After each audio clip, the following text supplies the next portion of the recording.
मसीह परमेश्वर के वचन का सच में आदर करते हैं, वो कभी भी जीवन की किसी परिस्थितियों के नीचे नहीं रहेंगे, वो हमेशा ऊपर ही रहेंगे। वो कटोरा दिया, उसमें जो तेल था, So they gave that bowl to that king, and there was oil in that bowl. और वो बड़ा ध्यान धर कर चलने लगा, And he started to walk very carefully. और सारे लोग उसके लिए उल्टा सीधा बोलते हैं। And all the people were blaspheming against him. उसके लिए बोलते हैं कि शर्म आनी चाहिए इस राजा को। They were saying he should be ashamed of ये himself. उसके परिवार के लिए बोलते हैं। They would say things about his family.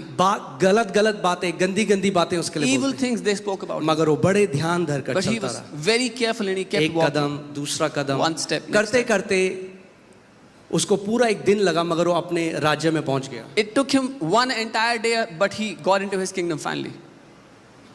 बिना एक बूंद गिराए, Without dropping a single drop of तो oil. उसको वापस राजा के पास लाया गया। So they brought him back to the king. और राजा ने उसको बोला था कि अगर एक भी बूंद नहीं गिरेगी तो उसको आजाद कर देगा, वापस उसका राज्य दे देगा। And the king had said, he had promised, if he doesn't drop a single drop of oil, he'll give his kingdom back to him.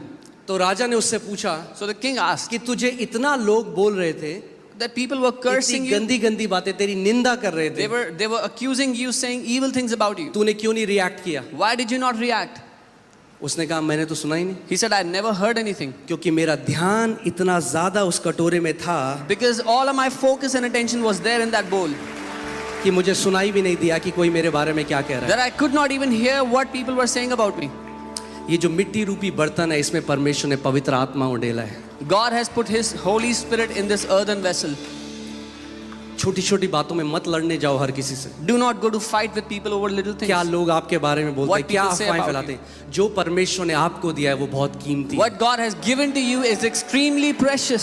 अगर आपका ध्यान उस लक्ष्य की तरफ है जो परमेश्वर ने आपको दिया है, आपको फर्क नहीं पड़ेगा लोग आपके बारे में क्या बोलते हैं। If your attention is on that mark that God has given to you, that destiny, then it will not matter what people say about you. आप लड़ने जा सकते हो, You can go to fight people, मगर वो छलका दोगे जो कीमती परमेश्वर ने आपको दिया है। but then you will spill that oil, that precious that God has given to you. किस किस को जस्टिफिकेशन दोगे आप? Who all will you go and justify yourself to? यहाँ जो चंगाइयाँ होती हैं, मैं आपको बता नहीं सकता कितने कमेंट्स हमारे पास आते हैं। The healings that happen here, I cannot tell you how many comments we लोग receive. गालियाँ लिखते हैं, लोग उल्टी सीधी बातें करते हैं। People write cuss words, they write किस evil किस things. को हम बताएंगे कि भैया नहीं है, ये जेन्युइन प्रभु का काम है? किस किस को आप बताओगे? Who all will you go and justify to this is genuine और work of कब God? करोगे? And until when will you do this?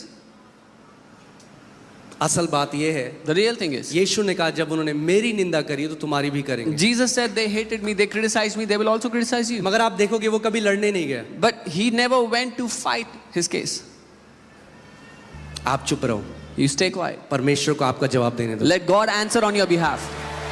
जब आप लड़ोगे If you will go and तो fight, परमेश्वर चुप रहेगा। then God will be quiet. जब आप चुप रहोगे When you will be quiet, तो परमेश्वर लड़ेगा। then God will fight on your वो कहता behalf. है युद्ध तेरा नहीं है, He says the battle doesn't belong to you. युद्ध यहोवा का है। The battle belongs to the Lord.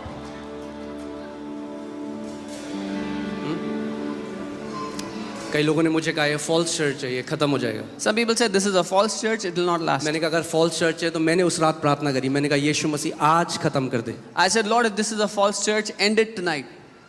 क्योंकि क्या फायदा एक कलीसिया का जिसमें भीड़ है और जब आप मसीह के सामने खड़े हो तो आपको बोलेगा कि तूने फॉल्स चर्च का तो एक पास्टर था। What is the point that a church that is filled with people, and the day you stand before Jesus, he said you were pastoring a false church?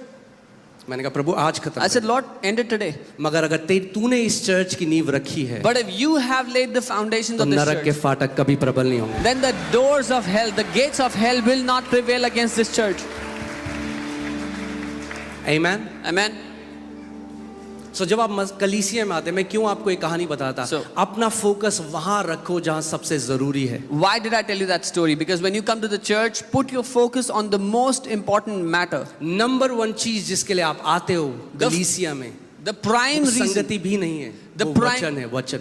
the prime reason why you come to church is not the fellowship, is the word why you come here. संगति बहुत जरूरी है, Fellowship is most मगर important. कई लोग केवल संगति चाहते हैं और वचन नहीं चाहते। But many people just desire the fellowship, not the word. हमारा नंबर 1 प्रायोरिटी जीवन में है परमेश्वर का वचन। Our first priority in life is the word of God. मैं आपको इस बात को बता दूं, जितने आमीन। तो चलिए वचन में चलते हैं। Let's go into the word. पहला कुरिन्थियों 3:9, 1 Corinthians 3:9. यहाँ पे लिखा है क्योंकि हम परमेश्वर के सहकर्मी हैं। It says here, for we are God's fellow workers. कौन है हम लोग? Who are we? God's fellow workers.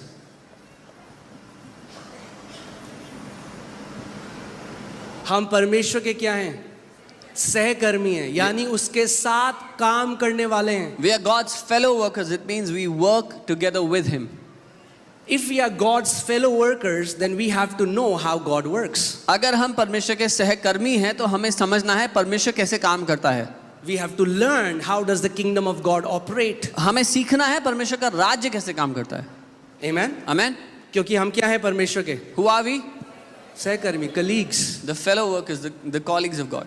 Isn't that amazing? कि वो चाहता है कि हम उसके साथ मिलकर कार्य करें। हम सहकर्मी हैं परमेश्वर के। He wants that we work with Him. We are co-workers with Him. आगे देखिए क्या लिखा है, तुम परमेश्वर के खेत हो। You are God's field. तुम परमेश्वर के क्या हो? तो एक काम देखते हैं, ये दो खेत हैं यहाँ पे, ठीक है? So there are two fields here. Let's see that. ये दो खेत हैं There are two fields here. और एक भरा हुआ है फसल से। And one of the fields is filled with crops. और एक में थोड़े थोड़ा And the थोड़ा other has sprinkles of crops. आप here क्या as हो well. परमेश्वर के? Who are you?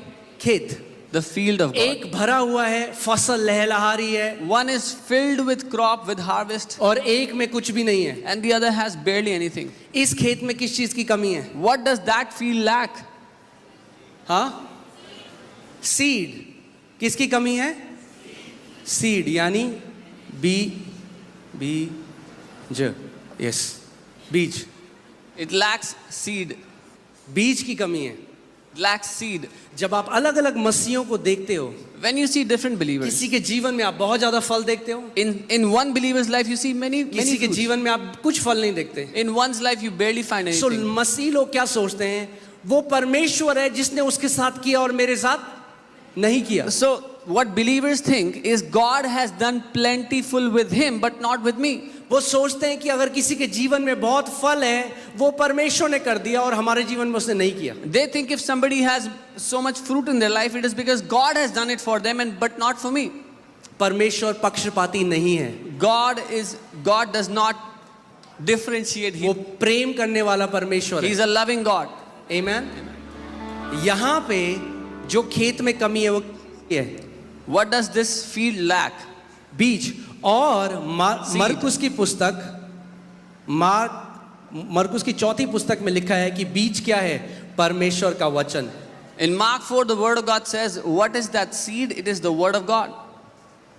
यानी क्या डिफरेंस है दो मसीहों के अंदर? So what is the difference between two believers according to ध्यान this? से सुनिए, Hear carefully. कोई अच्छा मसीह और कोई बुरा मसीह नहीं है। There is no good believer and bad believer.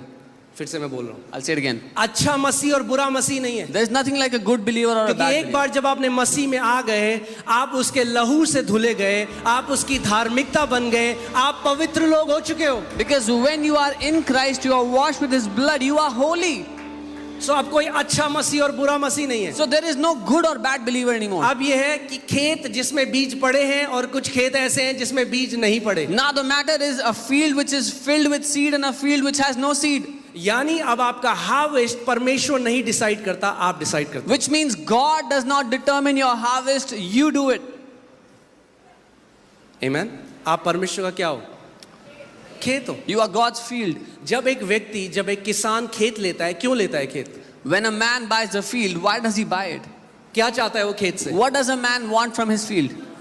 हाँ, फसल चाहता है। He wants a harvest. परमेश्वर क्या चाहता है आपसे? What does God want from you? फसल चाहता है। He wants a harvest. परमेश्वर फल चाहता है। God wants fruit in your life. यीशु मसीह ने कहा, इससे पिता की महिमा होती है कि तुम बहुत सारा फल फलो। Jesus said, by this the Father is glorified that you bear many fruits. यानी जब आप एक ब्लेस्ड जीवन जीते हो, So that means when you live a blessed life, यानी जब आप स्वास्थ्य में चलते हो, when you live in health, यानी जब आप धार्मिकता में बढ़ते जाते when हो, you keep growing in righteousness, क्या होता है? what happens? इससे पिता की महिमा होती है। The Father is glorified.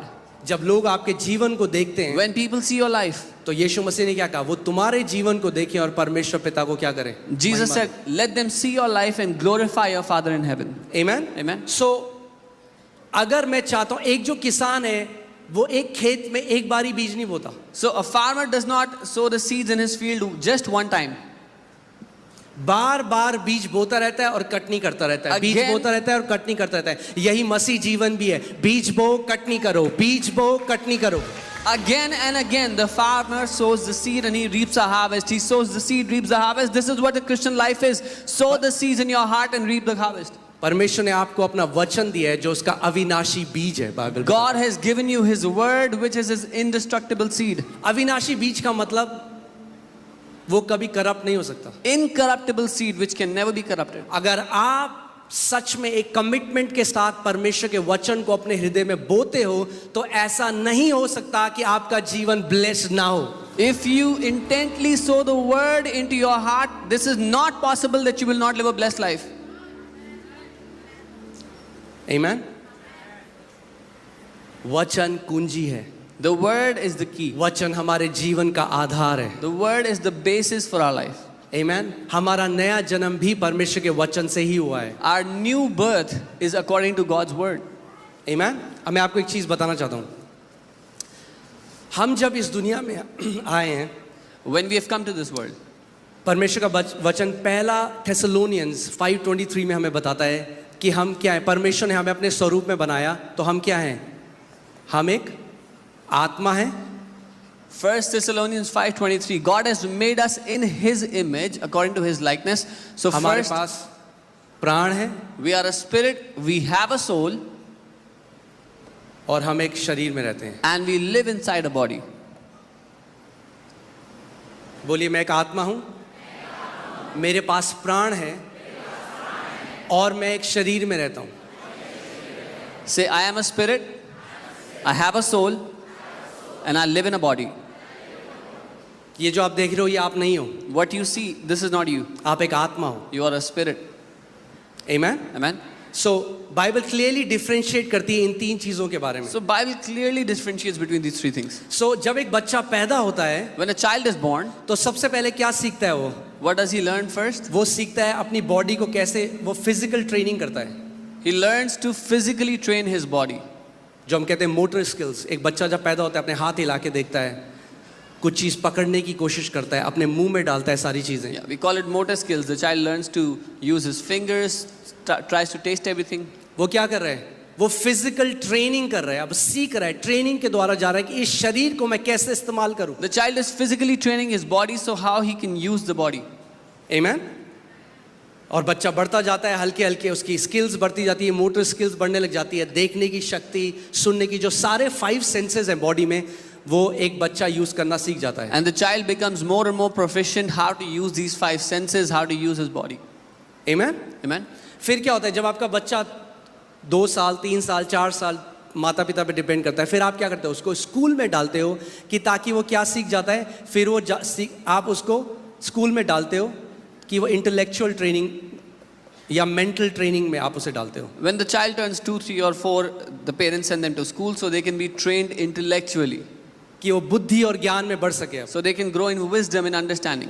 Amen.